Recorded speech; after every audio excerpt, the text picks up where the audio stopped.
पाकिस के तमाम देखने और सुनने वालों को अस्सलामुअलैकुम। नाज़रीन, रूस और यूक्रेन की जंग दिन ब दिन आलमी जंग के करीब तर होती जा रही है और अकेला रूस तमाम कुव्वतों के सामने डट कर खड़ा है। इसकी वजह से सारा यूरोप तज़ब्ज़ुब का शिकार हो चुका है और इसको भी यूक्रेन के साथ अपनी शिकस्त इस तरह दिखाई दे रही है गोया वो भी इस जंग में शरीक है। इस वजह से यूक्रेन की हर तरह की मदद की जा रही है और अब नेटो ने ये इंदिया दिया है कि यूक्रेन को जिन मजबूत तरीन हथियारों की जरूरत है वो हर हाल में मुहैया किए जाएं ताकि वो रूस को शिकस्त दे सके।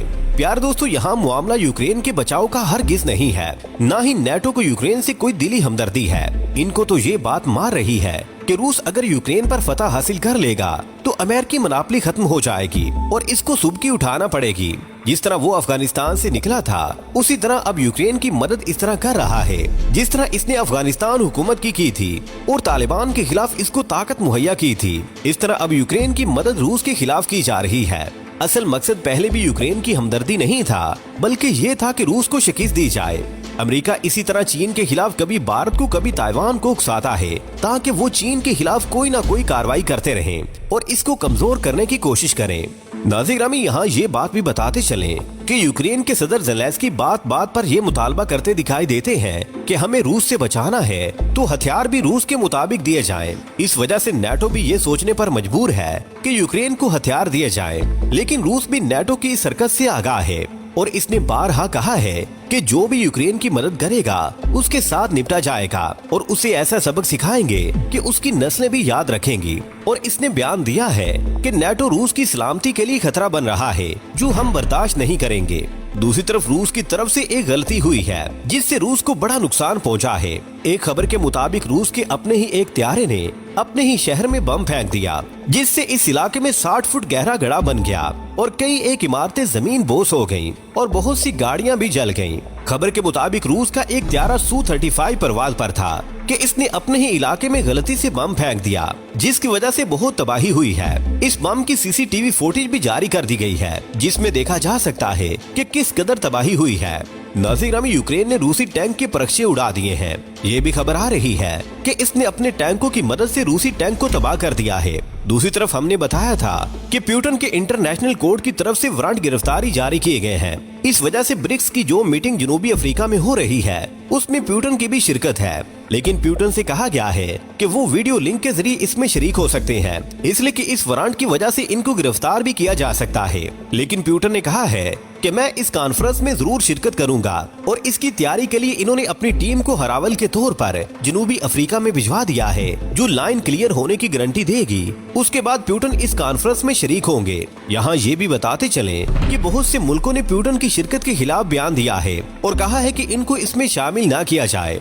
प्यार दोस्तों, यूक्रेन की जंग के हवाले से ये भी खबर आ चुकी है कि रूस यूक्रेन को बुरी तरह नुकसान पहुंचा रहा है। दूसरी तरफ नेटो के चीफ ने कहा है कि हमारी ख्वाहिश है कि यूक्रेन नेटो में शामिल हो जाए, जिसके जवाब में हंगरी के वजीर आजम ने कहा है कि इस तरह की खबर हमें क्यों नहीं मिली और हमें इसका क्यों पता नहीं चला। इन्होंने इस बयान पर हैरानी का इजहार किया है। इसके साथ अमेरिका की एक खबर ये है कि स्वीडन में अमेरिकी बेस में अमेरिकी और स्वीडन के दिफाई मिनिस्टरों ने मुलाकात की है। इसमें ये वादा किया गया है कि अमेरिका स्वीडन को इससे भी ताकतवर दिफाई निजाम देगा जो स्वीडन इस्तेमाल कर रहा है। यूक्रेन के हवाले से एक शर्मनाक खबर आई है जो कि पेंटागोन की जानिब से जारी की गई है कि शाम में जो रूसी अड्डे कायम है यूक्रेन ने प्रोग्राम बनाया था कि इस बेस पर अटैक किया जाए। इससे यूक्रेन की चालाकी खुलकर सामने आ चुकी है। इसके साथ ये भी खबर आई है कि यूक्रेन ने बराह रास्त शाम पर हमला नहीं करना था बल्कि इसके लिए कुर्दों को फंडिंग की जानी थी और कुर्दों ने रूसी अड्डों को निशाना बनाना था। इस सीक्रेट डॉक्यूमेंट ने ये खबर भी ब्रेक की थी कि चीन वैगनर ग्रुप को भी हथियार दे रहा है जो रूस का ही एक ग्रुप है। लेकिन चीन ने इस खबर को बेबुनियाद करार दिया है और कहा है कि हम न रूस को हथियार दे रहे हैं और न ही वैगनर्स को कोई मदद फराहम कर रहे हैं। नाज़रीन, इसके साथ MBS ने प्यूटन से बात की है और कई एक अहम मामलात पर बातचीत की गई है जो अमेरिका के लिए तशवीश का बाइस है। इसके साथ यूरोपियन बैंक के हेड ने यूक्रेन का दौरा किया है और ज़ेलेंस्की से मुलाकात की है और कहा है कि यूक्रेन की तामीर के लिए जितनी भी इमदाद की जरूरत होगी हम वो मुहैया करेंगे। नाज़रीन, रूस की तरफ से ये बयान आया है कि जर्मनी ने कहा है कि यूक्रेन को रूस के अंदर घुसकर हमले करने चाहिए। रूस ने इस बयान पर रद्द अमल देते हुए कहा है कि अब जर्मनी भी तैयार रहे हम बताएंगे कि अंदर घुसकर किस तरह हमला किया जाता है। रूस ने कहा है कि जो हमारे दुश्मन का दोस्त है वो हमारा भी दुश्मन है, इसलिए जर्मनी को भी हमारा दुश्मन ही समझते हैं।